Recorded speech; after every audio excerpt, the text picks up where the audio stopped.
Assalamualaikum warahmatullahi wabarakatuh. Bismillahirrahmanirrahim. Alhamdulillahirabbil alamin. Wa bihi nasta'in ala umuri dunya waddin.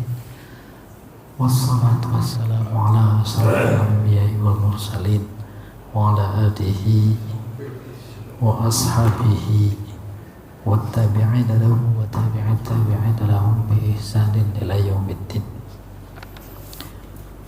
Rabbi shrah li sadri wa yassir li amri wahlul 'uqdatam min lisani yafqahu qawli.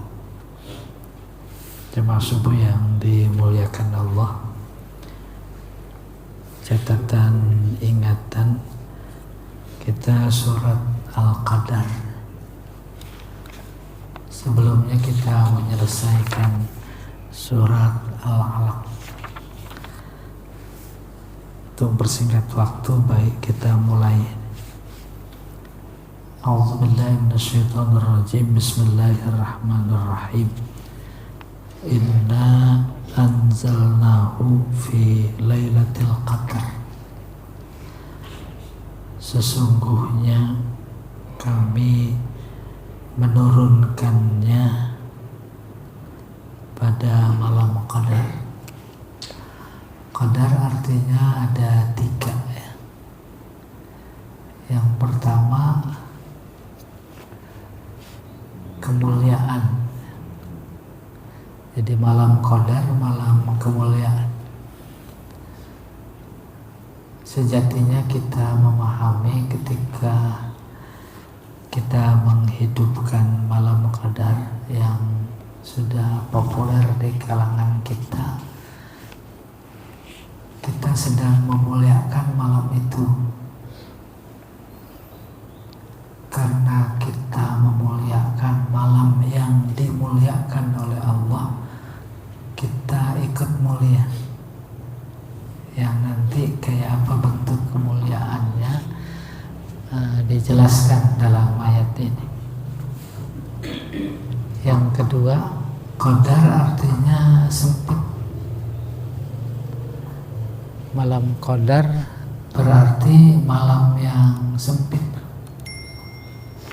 Boleh dibayangkan kapasitas ruang ini 100 atau 200 orang, lalu diisi sampai 2000, diisi sampai 10.000. Itu arti qadar, sempit. Kenapa sempit? Karena pada malam itu malaikat turun. Malaikat yang di bumi, di langit pertama, langit kedua, ketujuh, sampai di Sidratul Muntaha yang menjaga arus Lauhil Mahfuz turun. Tuh. Bukan cuma bayangan kapasitas ruang 200 diisi 2000, bukan. Lebih dari itu. Kok nggak terasa? Demikian hebatnya Allah. Malaikat dibikin, diciptakan dari cahaya. Cahaya tak butuh ruang. Ini 100 watt, tambahin 1000 lagi. Gak berpengaruh kepada ruangan. Gitu. Yang ketiga, qadar artinya ketetapan. Jadi sama dengan kata takdir, ditetapkan. Ketetapan kita sebenarnya sudah ditulis di Lauhil Mahfuz, lalu diinformasikan oleh hadis saat kita usia 120 hari di kandungan ibu, terus ditiupkan ruh. Allah bilang pada malaikat, tulis, catat, sa'idan au au syaqiyan. Ini bahagia atau sengsara. Maksudnya bahagia, surga apa neraka, ditulis. Terus tentang rezekinya udah ditulis, tentang ya baik buruknya, dan seterusnya 4. Udah ada di sana dalam ilmu. Nah kemudian malam qadar, diantara kemuliaannya kita bisa meminta yang lebih baik dari yang sudah ditetapkan.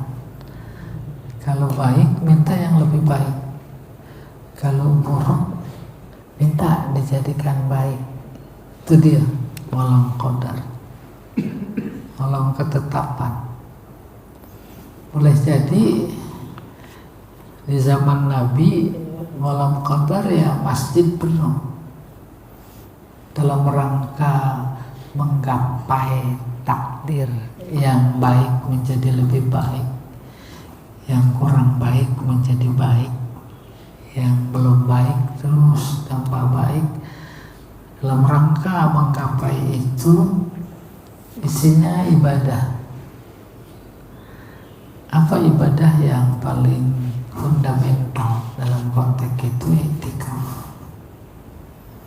Ketika masuk iktikaf yang muakkad, itu 10 hari terakhir Ramadan, laki perempuan masuk semuanya. Masuk semuanya, dan iktikaf tak ada potongan detik, tak ada napas kecuali ibadah. Tidurnya saja ya ibadah. Demikian bagian dari kemuliaan bulan Ramadan. Iktikaf kalau diterjemahkan secara harfiah itu artinya fokus, akafa lazama. Bahasa kita enaknya fokus. Lazim artinya kalau dia tasbih, lazim tasbih, tak ada potongan detik, terlihat, terlewat, kecuali dalam zikir, fokus. Maka gambaran fokus yang dikandung oleh makna iktikaf, kalau lagi pada baca HP, fokus apa? Nggak kedengeran suara yang lain, itu saudara iktikaf. Ya, maka boleh jadi kita minta Allah ijabah, Allah minta pasti diijabah. Emang benar konsentrasi. Udah, kalau itu takdir, apalagi yang kita minta. Dari sekian nikmat, sering kita bilang paling besar, paling luar biasa nikmat iman. Pertama hidup pertama, nikmat pertama hidup. Nggak ada artinya hidup tanpa iman. Hidup emang kita sudah raih iman. Bagaimana memvisualisasikan nikmat iman sebagai nikmat terbesar dalam konteks malam qadar? Tak lain yaitu kita ditulis di dalam ayatnya sebagai orang beriman. Merasa apa enggak gitu, bro? Kalau Al-Quran ini ada di Lauhil Mahfuz, di sana sudah ada ya ayyuhallazina amanu. Senang apa enggak? Itu fokuskan. Akhirnya iman sebagai nikmat besar plus sudah ditulis di dalam wahyunya di Lauhil Mahfuz, maka tidak ada lagi yang diminta ketika doa di malam qadar. Karena nggak ada lagi yang diminta, kita belum minta udah dikasih, itu iman. Tinggal terima kasih. Ya Allah, terima kasih Kau masukkan aku ke dalam golongan orang beriman. Bahkan bisa jadi masuk ke golongan orang yang bertakwa. Memang Al-Baqarah ayat 1 sampai 5 cerita tentang kita, tentang orang bertakwa. Nah, kemudian malam ini sampai pada surat yang luar biasa ini, Allah berkata kepada kita, sungguh kami menurunkannya. Nya itu kata ganti. Kata ganti biasanya ada rujukan ke belakang dari segi bahasa. Pokoknya saya kenal sama Pak Sofyan. Kemarin saya habis dari rumahnya, tanyanya karena disebut Sofyan. Ini enggak ada tempat kembalinya. Enggak ada tempat kembali, kata ahli bahasa, menunjukkan begitu dikenalnya. Yang diturunkan oleh Allah dalam konteks Al-Quran, enggak ada yang lain kecuali Al-Quran. Dia nurunin apa? Dan itu dia tegaskan, sungguh kami telah menurunkannya. Dalam Al-Quran ada 2 kata digunakan untuk menyebut kata turun. Pertama ini anzalna, kata ahli bahasa, anzala turun maksudnya sekaligus gitu. Tapi kalau dipakai kata nazzala, turunkan, itu menunjukkan yang berangsur-angsur. Yang sekaligus, kalau kata Imam Zarqani dalam bukunya Manahilul Irfan fi Ulumil Quran, Al-Quran 3 tahap turun. Yang pertama Lauhil Mahfuz. Sebab rasionya ketika Allah berfirman bal huwa Qur'anun Majid fi Lauhim Mahfuz, dia adalah Quran yang mulia, ada di Lauhil Mahfuz. Rasionya tidak sekonyong-konyong tiba-tiba ada di sini, tapi diturunkan oleh Allah. Nah, ini sekaligus dari Al-Fatihah sampai An-Nas. Lalu kata beliau, sebab tidak ada kepentingan, diturunkan berangsur-angsur. Seperti yang kita ketahui, Iqra dulu, Al-Mudassir, terus nggak ada kepentingan. Nah, maka sekaligus.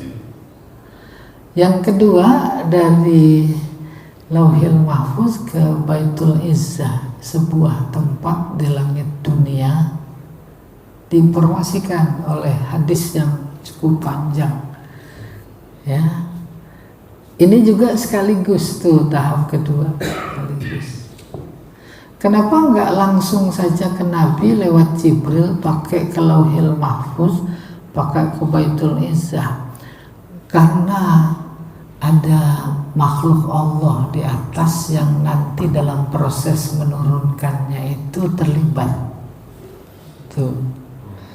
Sehingga sebelum diturunkan bertahap kepada Nabi Muhammad, mereka sudah diberitahu dulu. Kayak kita kalau mau ada job kan diberitahu dulu, minggu depan kita ke anu ya. Kalau nggak dikasih tahu kaget, kok nggak dikasih tahu dulu sih? Gitu kurang lebih.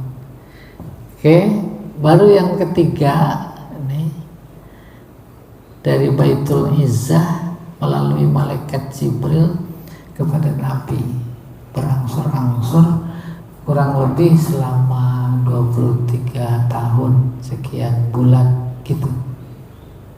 Udah, itu makna yang dikandung anzalnahu, ditegaskan. Kapan turunnya itu? Malam ke Baitul Izzah, ke Lauhil Mahfuz malam, karena ini dia turunnya pada malam bukan siang. Terus yang ke Baitul Izzah juga malam. Informasinya sekaligus, ya ini malam sekaligus. Sementara kalau yang kepada Nabi kan nggak selalu malam, ada siang, kadang di Mekah, kadang di Madinah. Tuh siang juga banyak, ya, yang banyak. Nah, karena itu ini informasinya malam, dan malam diturunkannya Al-Quran yang sekaligus, malam yang diturunkannya Al-Quran sekaligus itu dia yang bernilai lebih bagus dari 1000 bulan, kurang lebih 82 tahun sekian bulan. Tuh kalau mau minta panjang umur di situ, gitu kurang lebih. Oke. Wa ma adraka ma Lailatul Qadar.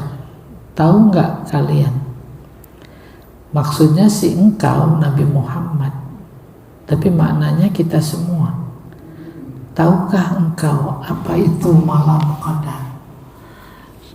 Kata para mufassir ketika Allah bertanya, bukan sebenarnya karena dia tak tahu, bukan, menunjukkan kebesaran sesuatu yang akan dikasih tahu, tapi lewat pertanyaan. Pertanyaannya menggunakan androka. Apa yang membuatmu tahu? Kalau bahasa kita, tahu nggak? Kita diundang oleh orang dermawan, mungkin satu kabupaten. Tahu nggak kamu berapa kekayaannya? Tuh besar banget. Gak mungkin baru pensiunan kayak kita ngundang orang sekabupaten. Nah itu adroka. Dan wama adroka banyak dalam Al-Quran, termasuk ketika Allah mau ngasih tahu tentang Lailatul Qadar. Pamannya yang lain Al-Qari'ah, wama adraka, wama adraka mal Qari'ah. Qari'ah kiamat.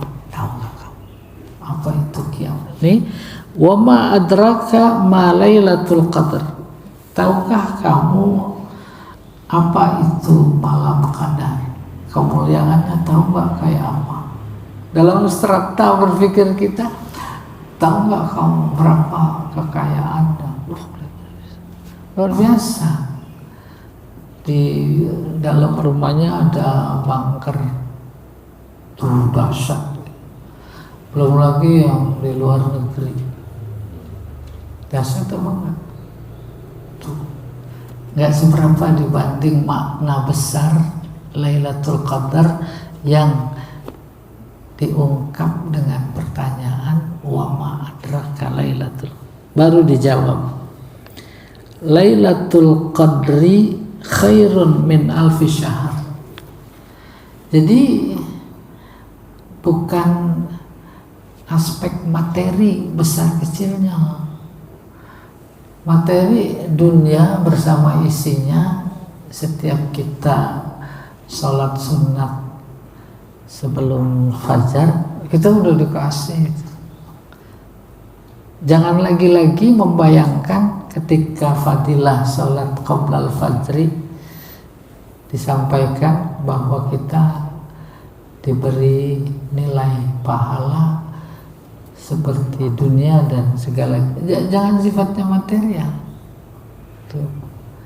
Tapi kebaikan yang kita cuma sedikit 2 rakaat itu, andai kata dibanding dengan nilai, bukan materinya, nilai dunia dan seisinya, itu jauh lebih berlipat ganda. Ini juga Lailatul Qadri, malam Qadar, jauh lebih dahsyat dari itu, lebih baik dari 1000 bulan. 1000 bulan dimaksud kita isi ibadah, dan 1000 bulan dimaksud tak ada malam Qadar, bodoh terus ibadah. Di antaranya yang real, kemudian kita mendapatkan yang lebih baik dari 1000 bulan, kita bayangkan terus ibadah, ada di sana namanya istiqomah. Itu nilainya istiqomah. Istiqomah kata seorang mufassir namanya Ibnu Juzai, al-istiqamatu ainul ma'unah. Dapat ma'unah kita. Istiqomah itu adalah ma'unah itu sendiri. Udah kebayang ma'unah? Ma'unah dari iyyaka na'budu wa iyyaka nasta'in, pertolongan. Kita bisa melangkahkan kaki ke sini secara physically, itu ma'unah. Tapi ada di balik pertolongan secara physically yang kita rasakan dalam badan, bisa melangkah karena sehat dan lain-lain. Tapi yang lebih dahsyat adalah yang menggerakkan pikiran kita, rasa kita ketika azan berkumandang. Itu ma'unah itu. Gambaran bahwa istiqomah itu nggak mudah didapat, nggak boleh sembarang orang. Tapi kemudian selama 82 tahun sekian bulan terus kita dalam posisi zikir, itu dia istiqomah. Boleh kita bandingkan antara posisi pikiran kita sedang di rumahnya, di masjid, dengan di luar, sama apa beda? Beda. Tapi kalau kita isi malam qadar itu, dia menjamin lebih baik dari 1000 bulan, baik di masjid maupun di luar masjid. Apapun aktivitas dan profesinya, itu semua diorientasikan kepada Allah. Itu kan namanya istiqomah. Dan ketika istiqomah, Allah sendiri kemudian berfirman, innal ladzina qalu rabbunallah tsumma istaqamu tatanazzalu alaihimul malaikah alla takhafu wa la tahzanu wa abshiru bil jannah allati kuntum tu'adun. Mereka yang senantiasa beraktivitas, tak ada orientasi yang diraih, dituju kecuali Allah. Itu maksudnya Rabbunallah. Semua istaqamu. Kembali ke Ibnu Juzai, al-istiqamatu ainul ma'unah. Dia balik, dia juga yang berkata al-ma'unatu ainul istiqamah. Istiqamah adalah ma'unah, ma'unah adalah istiqamah. Coba itu ya, yang bisa kita tangkap dimaksud lebih baik dari 1000 bulan. Baru berikutnya Allah informasikan dalam surat ini, tanazzalul malaikah. Tanazzal bukan turun, pada turun, banyak pada berangkat, pada tidur, pada etik, pada banyak menunjuk. Lagi ngapain? Pada tanazzalu, asalnya tatanazzalu. Lalu kata ahli bahasa, taknya dibuang satu, tatanazzalu, taknya satu dibuang. Namanya litakhfif, meringankan. Banyak yang kayak begitu dalam Al-Quran. Talaha, asalnya tatalaha. Talazzo, naron talazzo, asalnya tatalazzo. Artinya pada turun. Malaikah, semua. Oleh karena itu berani mereka mengatakan, dan kita juga mendengarnya, berani mendengarnya, gak ada yang gak turun semuanya. Sampai yang lagi jaga lauhil mahfuz turun. Itu dari kata al-malaikah. Tapi disebut juga ar-ruh, secara khusus malaikat Jibril, memberikan posisi penting dalam jajaran malaikat itu Jibril, ya. pada turun malaikat fiha pada malam qadar. Turunnya bukan kemauannya, biizni rabbihim, atas izin. Izin artinya perintah. Ada turun sana, turun. Terus min kulli amr, ini dia, membawa semua persoalan. Persoalan apa? Persoalan ketetapan. Yang tadi diantara makna qadar itu ketetapan, dibawa semua.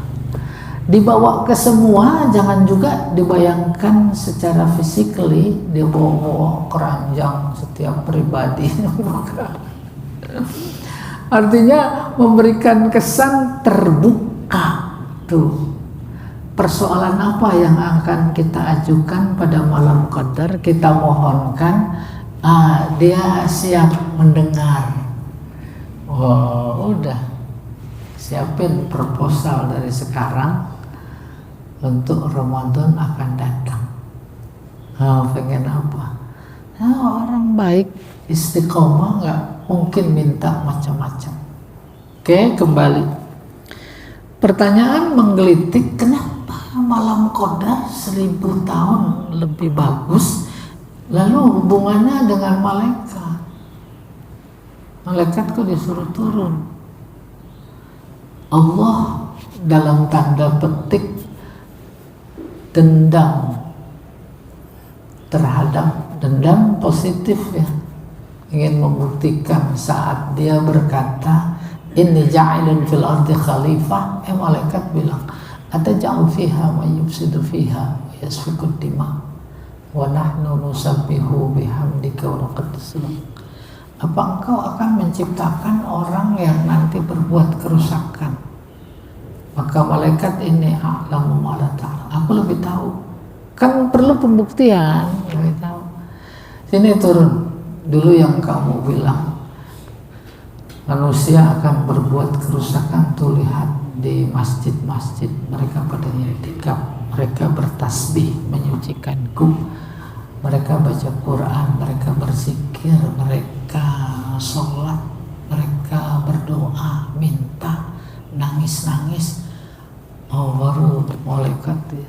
Ternyata banyak hadis bukan malaikat disuruh turun lalu Allah membanggakan, tuh lihat hambaku yang kamu bilang dulu akan berbuat kerusakan, buktinya dia bertasbih, dia bersyukur, dia berdoa. Bukan cuma malam qadar saja, malam apa saja, di mana saja, kapan saja Allah mempersaksikan kepada malaikat, tuh dia tuh lagi sujud, yang kamu bilang dulu akan berbuat kerusakan gitu.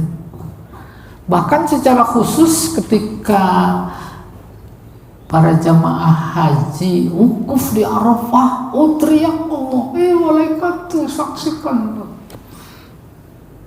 Ketika sedang tawaf, saksikan, dulu kamu bilang aku mau bikin orang yang berbuat kerusakan, enggak kok gitu.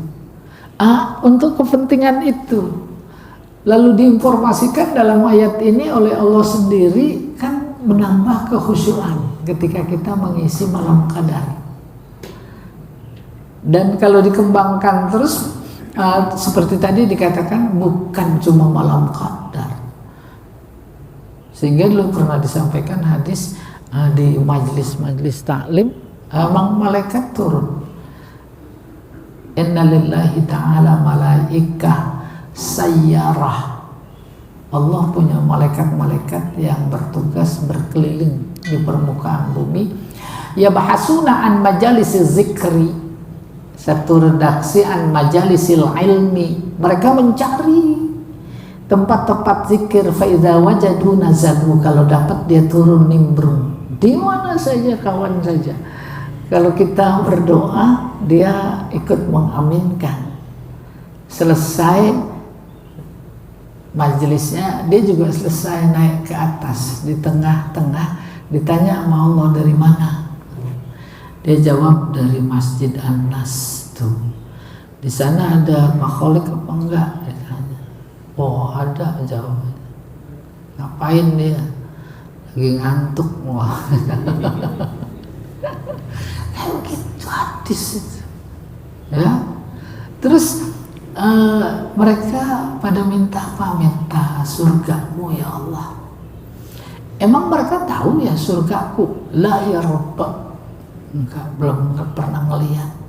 Kaifa idza ra'au jannati? Gimana kalau dia sudah pernah ngelihat surgaku? Belum ngelihat aja pada minta. Apalagi mereka minta dijauhi dari nerakamu. Emang mereka udah pada ngelihat nerakaku? Belum. Ya Rabb, kaifa idza ra'au nari?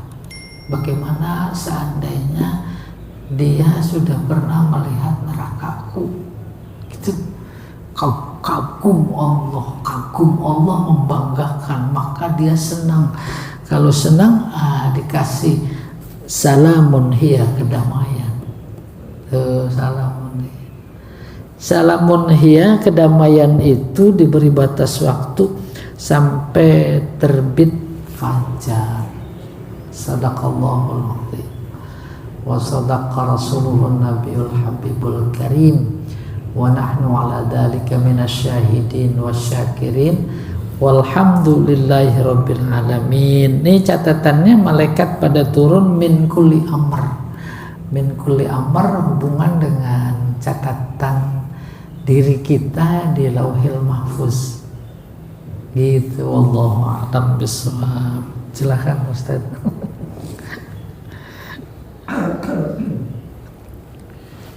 Baik, Ustaz. Terima kasih atas uraiannya yang luar biasa, memberi makna-makna yang terkandung di dalam sebuah Al-Quran. Kita masih punya banyak waktu. Silakan jemaah yang ditanyakan.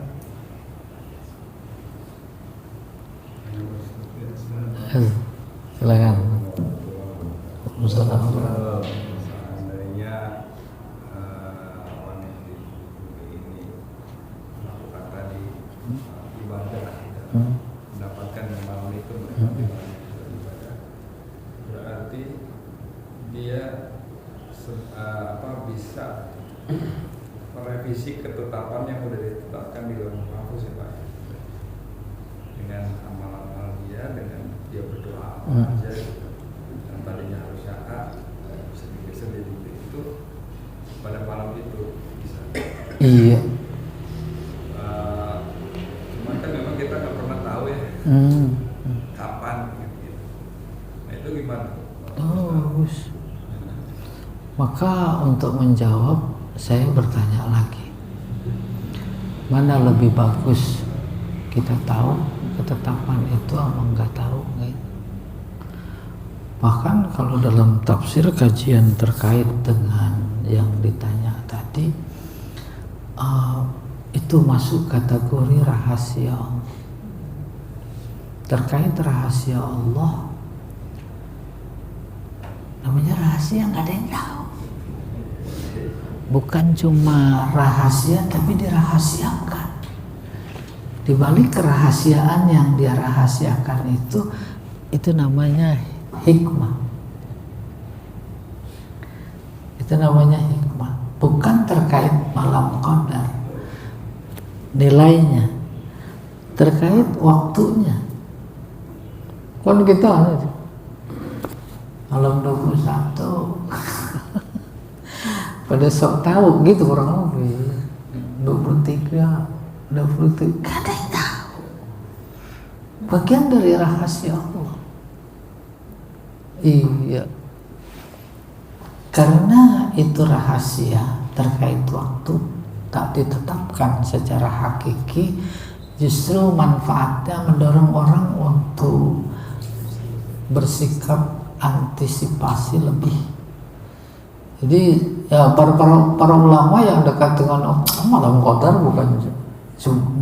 bukan Ramadan aja, bulan lain juga malam qadar dulu.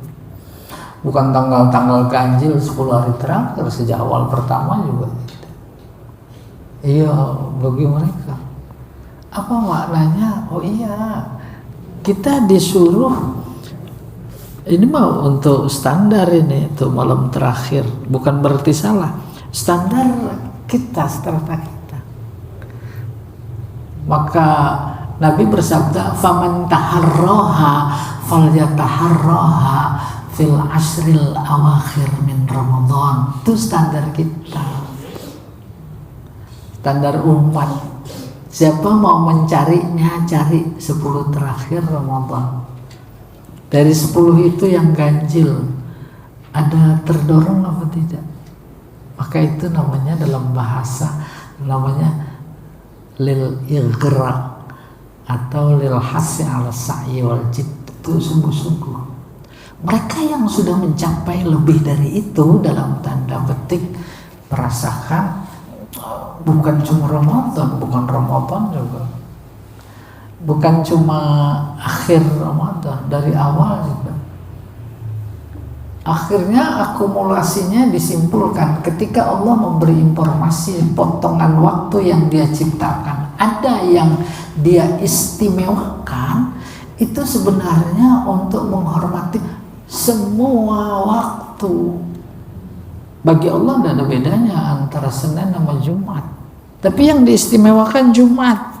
Nanti ketika dia isi terus rasanya bisa juga dilakukan malam Senin, malam Minggu bisa nggak baca Yasin? Bisa. Tergambar itu kelompok pikiran yang memang terpaku pada lahir informasi Jumat. Kok Yasinannya Jumat? Boleh Anas nanti Yasinannya malam Minggu gitu. Umpama. Iya, Allah a'lam bishawab. Ada lagi yang lain? Oh, Pak Khalid, silahkan. Oh, Ibu, ada Ibu. Silakan Ibu dulu. Iya, waalaikumsalam. Boleh minta penjelasan tentang istiqomah tadi, karena istiqomah setahu ilmu saya ya, yang sedikit ini, istiqomah itu artinya apa istilahnya, tetap gitu ya, melakukan terus menerus gitu ya. Iya. Tapi kalau saya tadi mendapat informasi bahwa istiqomah itu juga adalah hikmah, atau betul kan? Udah. Iya itu sih. Iya. Terima kasih. Kita meniatkan pada diri kita untuk tak ada hari tanpa sedekah. Udah cari orang lewat sedekah, bahkan sampai pada tingkat bukan asal lewat sedekah, menunggu mana orang lewat. Assalamualaikum. Terus meningkat lagi, kalau nggak lewat dia cari. Tuh, itu namanya makna akafa lazama. Bahkan makna lafaz i'tikaf, dia mengiktikafi sedekah. Untuk itu namanya istiqomah. Istiqomah ada 2. Pertama, bidang akidah. Lahir dari kedua orang tua yang mukmin muslim, surat At-Tur ayat 10, kita otomatis mukmin. Sampai menghembuskan napas terakhir itu istiqomah. Untuk sampai pada menghembuskan napas terakhir la ilaha illallah kan enggak leha-leha. Ya tidak. Usaha. Itu namanya istiqomah. Dan istiqomah itu istiqomah paling minim. Lalu kedua, istiqomah dalam bidang ibadah. Itu yang fardu-fardu, insya Allah kita istiqomah. 5 waktu, ada nggak yang nggak sholat zuhurnya atau asarnya? Jadi nggak ada. Istiqomah, dan istiqomah itu paling minim. Tetapi yang amat sangat dihargai, kalau istiqomahnya sholat, maka istiqomah yang di luar sholat. Karena itu hakikat sholat setelah salam, apapun profesinya. Akhirnya digambarkan dalam ayat yang berbunyi, yaitu mengorientasikan segala aktivitas sebagai mukmin muslim itu kepada Allah, lillah. Sebagai ibu rumah tangga, sebagai bapak rumah tangga, sebagai pejabat, sebagai apa saja, semuanya dilakukan lillah. Itu dia yang diberi kabar gembira.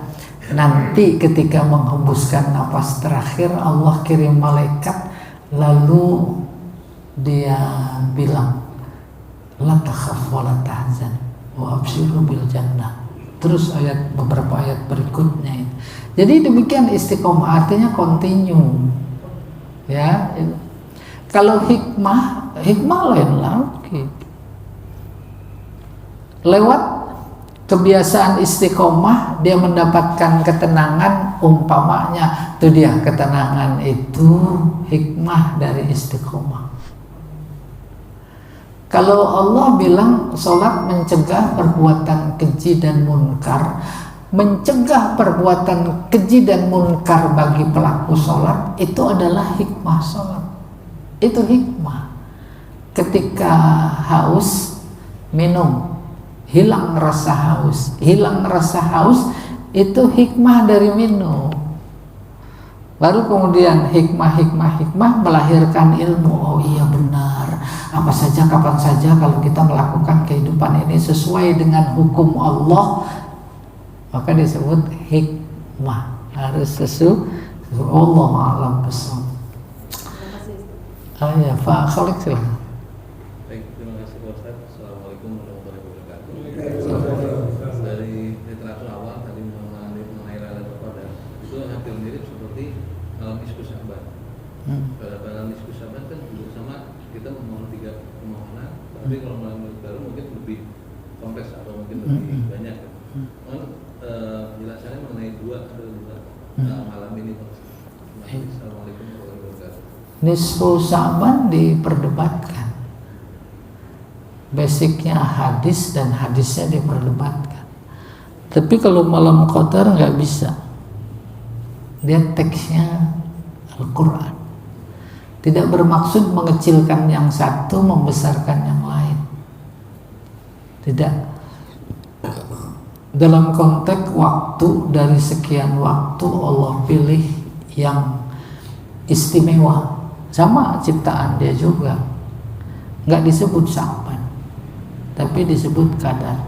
Dalam setahun ada 12 bulan. Dalam 12 bulan ada bulan yang dipilih. Semuanya Ramadan. Nggak ada yang lain-lain ya. Tuh. Dalam Ramadan ada satu malam yang dia pilih, yaitu malam Qadar. Lalu Ali bin Abi Thalib berkata, Sayyidul Bashar Adam, Sayyidul Anbiya Muhammad, Sayyidul Kalam Al-Quran, Sayyidul Quran Al-Baqarah, Sayyidul Baqarah ayat kursi, Sayyidul Ayyam Al-Jumu'ah, hari Jumat. Sayyid tuh. Jadi Sayyidus Syuhur tadi Ramadan. Kenapa dia Sayyidus Syuhur? Karena ada malam yang lebih mulia dari 1000 bulan itu. Nah, adapun yang kita terima informasi nggak apa-apa, semuanya isi. Nanti yang dilihat oleh Allah bukan karena Sya'bannya, karena Syawalnya, tapi isinya. Jumat menjadi istimewa kalau kita isi. Ya, coba Jumat diisinya main gaplek. Terus Minggu diisinya zikir. Pindah kemuliaannya ke malam Minggu. Allahu a'lam bishawab. Udah jangan ada yang nanya lagi. Ya, maksudnya nanti bulan depan datanglah. Berikutnya ini luar biasa informasi surat Al-Bayyinah. Bayyinah artinya bukti. Nih saya tanya nih, ada yang kuliah di UGM apa enggak nih? Tanya yang bukti apa? Nih. Ya, demikian. Billahi taufiq wal hidayah. Assalamualaikum warahmatullahi wabarakatuh.